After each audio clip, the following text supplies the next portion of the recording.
Բարև ձեզ հարգելի գործընկերներ, ուրախ եմ ձեզ տեսնելու համար։ Այսօրվա մեր հանդիպման առիթը հետևյալն է, մենք հրավիրել ենք Հայաստանում ամենաշատ աշխատատեղեր ստեղծած եւ ունեցող ընկերությունների ներկայացուցիչներին, ոմանք սեփականատերեր եւ կառավարիչներ, տնօրեններ։ Եվ ես նախ ուզում եմ շնորհակալություն հայտնել այդ գործառույթի համար, որը դուք իրականացնում եք, նաեւ այն պատճառով, որ ընկերությունները հիմնականում ես կարող եմ 2018 թվականից մինչև օրս ասել, արձագանքող են եղել եւ շարունակում են արձագանքող լինել կառավարության քաղաքականությունները։ Որտեւ հիմա մեր հիմնական ասելիքներից եւ ճիշտն ասած ընդգծումներից մեկն այն է, որ 2018 թվականից ի վեր Հայաստանում 288 հազար աշխատատեղ է ստեղծվել, բայց ակնհայտ է, որ այդ աշխատատեղերը մենք չենք ստեղծել, այդ աշխատատեղերը դուք եք ստեղծել։ Իհարկե կառավարության քաղաքականությունները նպաստել են դրան եւ միջավայր ենք նաեւ մենք որոշակի ստեղծել։ Իհարկե սկզբանե մենք շատ կենտրոնացած էինք այն հարցի վրա, թե ինչքան աշխատատեղ ստվերից պարզապես դուրս է եկել, ինչքան է զրոյից ստեղծվել, բայց հետո հասկացանք, որ այդ խոսակցությունը շատ խճճող է եւ այն աշխատատեղերը, որոնք կան, տեսանելի են պետության համար, իրանք կան, այն աշխատատեղերը, որոնք չկան, իրանք ուղղակի չկան։ Դա ուրիշ կատեգորիայի երևույթ է եւ շատ կարեւոր է, որ մենք այս դինամիկան շարունակենք։ Նաեւ մենք մեր նախընտրական ծրագրում ներառել ենք տարեկան առնվազն 25000 աշխատատեղ ստեղծելու հարցը, որը շատ կարեւոր է։ Ընդհանրապես աշխատանքի շուկայում այն process-ները, որոնք հիմա տեղի են ունենում եւ սպասվում են, պետք է հատուկ ուշադրության առարկա լինի։ Ինչու՞։ Այդ թվում այն պատճառով, որ արհեստական բանականության ներդրումը եւ ավելի ու ավելի մեծ ներառումը տնտեսության մեջ ինքը ռիսկեր է առաջացնում, այդ թվում աշխատատեղերի մասով։ Հիմա իհարկե ես համոզված եմ, որ ընկերությունների մի մասը արդեն կիրառում են այդ գործիքը, մյուսները անխուսափելիորեն կիրառելու են այդ գործիքը, ինքը որոշակիորեն ռիսկեր է բերում աշխատատեղերի տրանսֆորմացիայի եւ դերաբաշխման առումով, ընդհանրապես կանխատեսում կա, որ որոշ մասնագիտություններ գնալով կամ վերանալու են կամ ավելի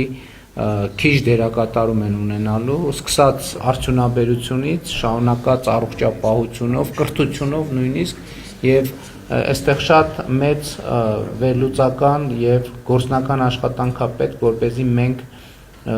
հանկարծ խնդիրների առաջ չկանգնենք երկարաժամկետում, որովհետեւ պետք է արձանագրել, որ արհեստական բանականությունը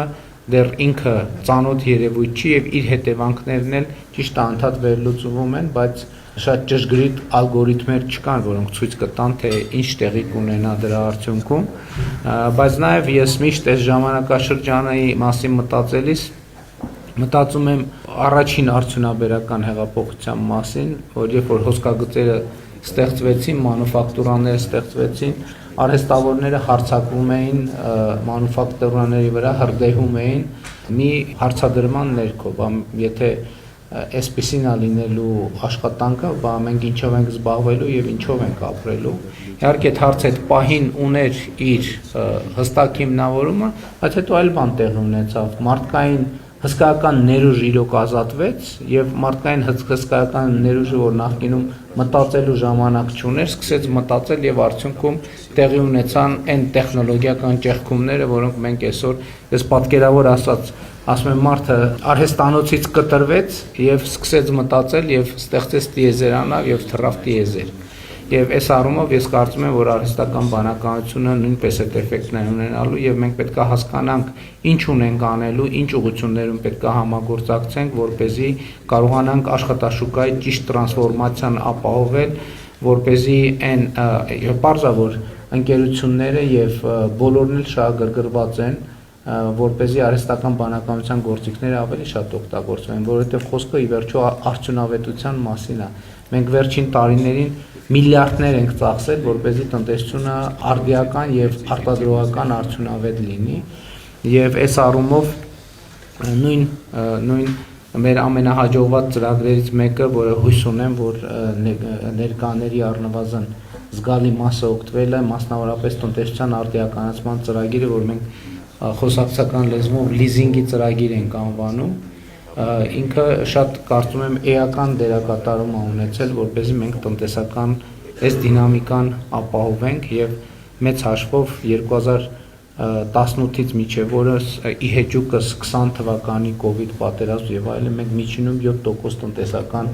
աճ ապահովել ենք, որը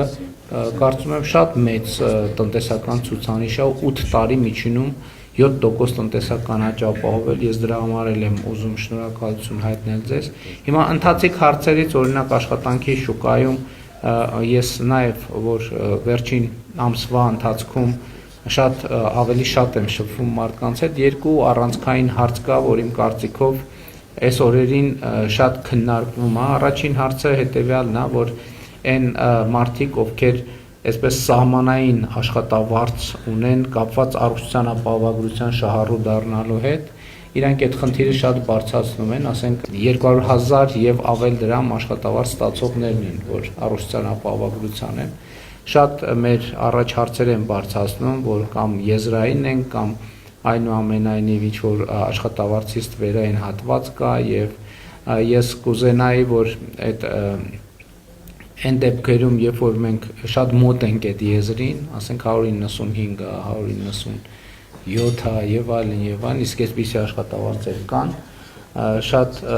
շնորհակալ կլինեինք, եթե եզրային վիճակները մեր հարգելի գործատուները մի քիչ ավելի ուշադիր լինեին, որովհետեւ մեզ համար անակնկալ ձևով առողջության ապահովության համակարգը բավականին լավ աշխատում է։ Մենք ճիշտն ասած, երբ որ ներդրում էինք համակարգը շատ լարված էինք,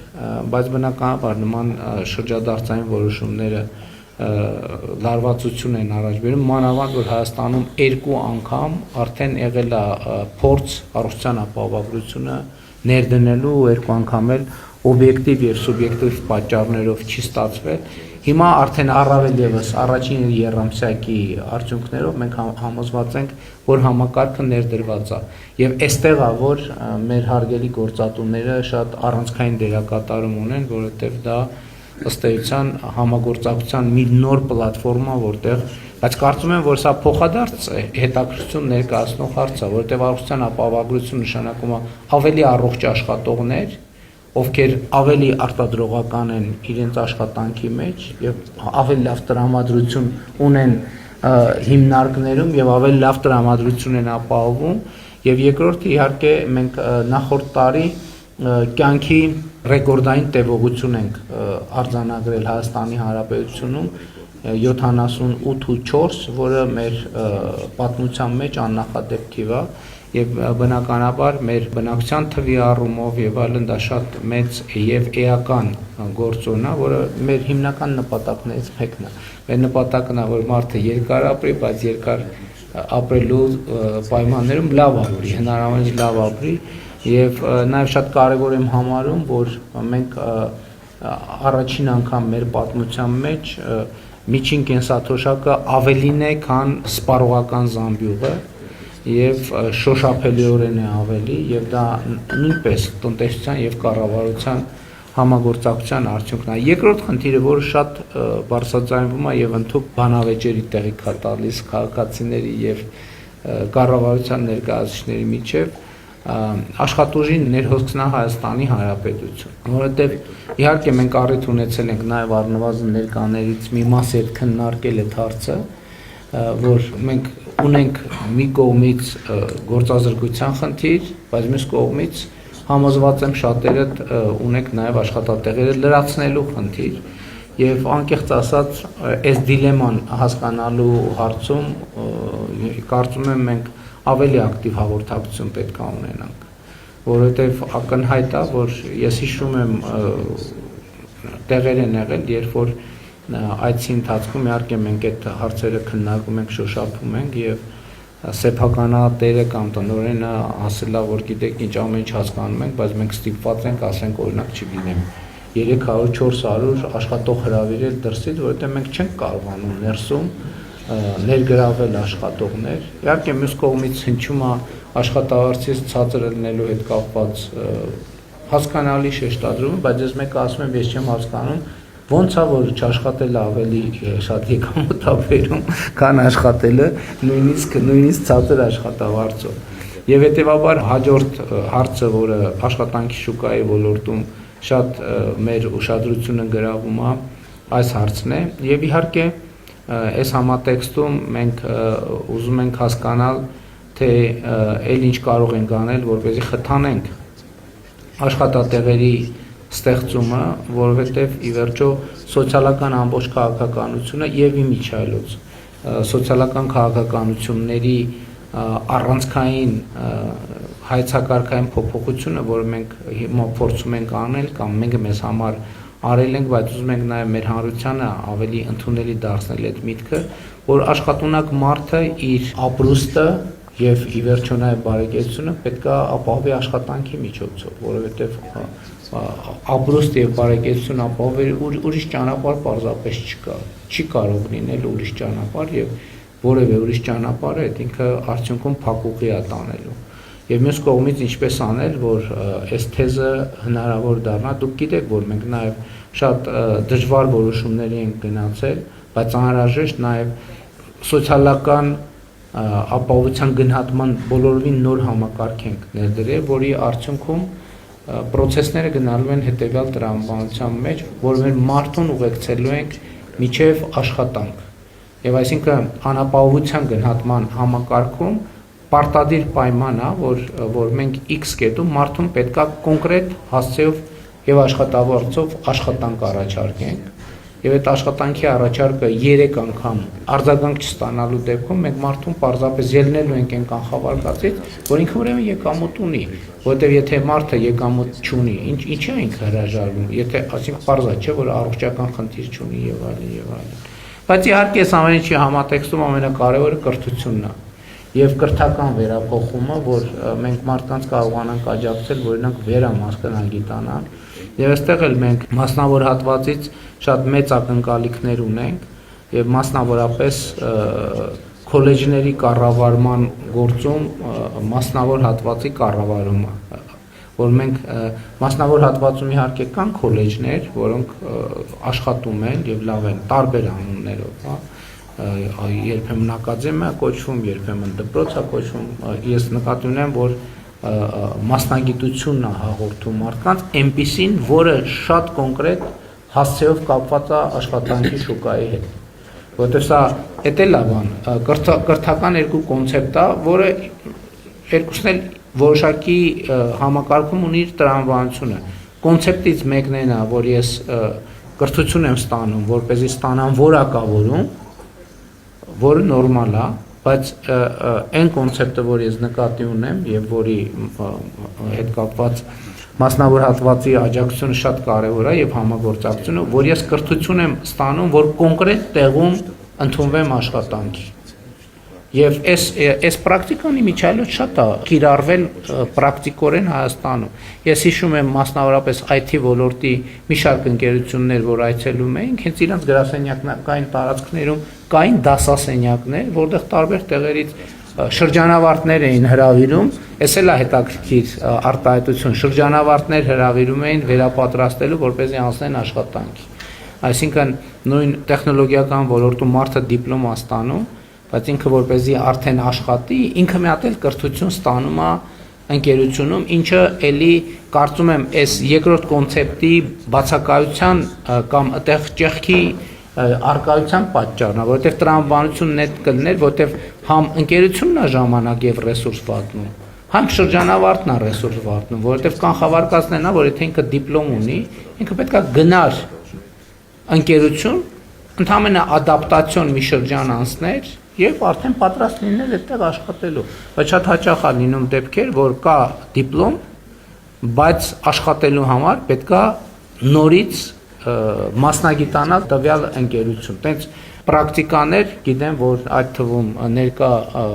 մի շարք ընկերություններում կա եւ մեր խնդիրն է այս երկրորդ պրակտիկան ուժեղացնել, բայց նաեւ ընդհանուր կրթական համակարգում մասնավոր հատվածի եւ իրական տնտեսության ավելի մեծ ներգրավումով մենք այնպես կարողանանք հասնել այն արդյունքի, որ շրջանավարտը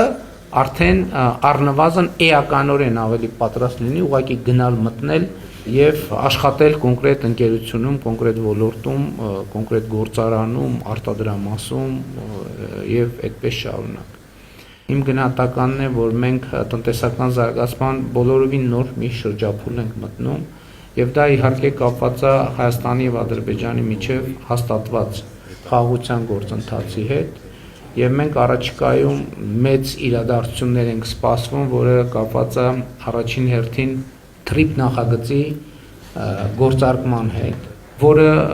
էական է նրանով, որ Հայաստանի Հանրապետությունը ի վերջո ամբողջական դուրս է բերելու շրջափակման վիճակից։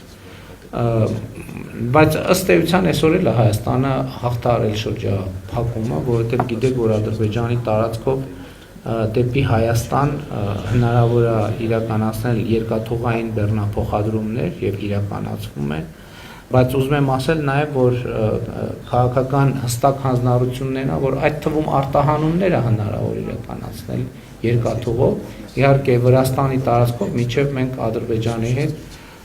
առաջին հերթին TRIP նախագծի շրջանակներում երկաթուղին կբացենք, եւ սա շատ կարեւոր է, եւ ուզում եմ ասել, որ պայմանավորվածությունը քաղաքական հետեւյալն է, որ այդ երկաթուղին երբեք չի փակվելու։ Այսինքն դա եւ ներմուծման եւ արտահանման հուսալի ուղի է, բայց ես ինչքան հասկանում եմ, մենք դեռ արտահանման համար առանձնապես երկաթուղին չենք օգտագործում, որովհետեւ դե պարզ է, որ 30 տարվա լոգիստիկ շղթաներ են աշխատել, իրանք վերափոխելու համար նախ պետքա վստահություն, մարդիկ պիտի հասկանան, որ ասվում է ինչքանով է տևական, հուսալի։ Եվ երկրորդն է իհարկե լոգիստիկ շղթաները պետքա փոխվեն, որովհետև ուրիշ բան է, որ բեռնատարի տրամաբանության ենք մտածում, ուրիշ բան է, երբ որ վագոնի տրամաբանության ենք մտածում։ Ես իհարկե շատ գիտելիքներ չունեմ այդ ոլորտում, բայց ակնհայտ է, որ այդտեղ որոշակի պլանավորման եւ իրագործման հետ կապված վերափոխումներ պետք է արվեն։ Տեսեք 2018 թվականից մինչև օրս մեր իրական գնահատականներով մեր համախառն ներքին արդյունքը 53%-ի աճ է ունեցել։ Այսինքն 25 թվի արդյունքներով, 26 թվի արդյունքներով իհարկե 53%-ի համախառն ներքին արդյունքի իրական նոմինալ աճը ավելին է, կրկնապատիկ է, բայց նոմինալ աճով մենք չենք առաջնորդվում։ Եվ կարծում եմ, որ մեր տնտեսությունը եկել է հասել մի կետի, որտեղ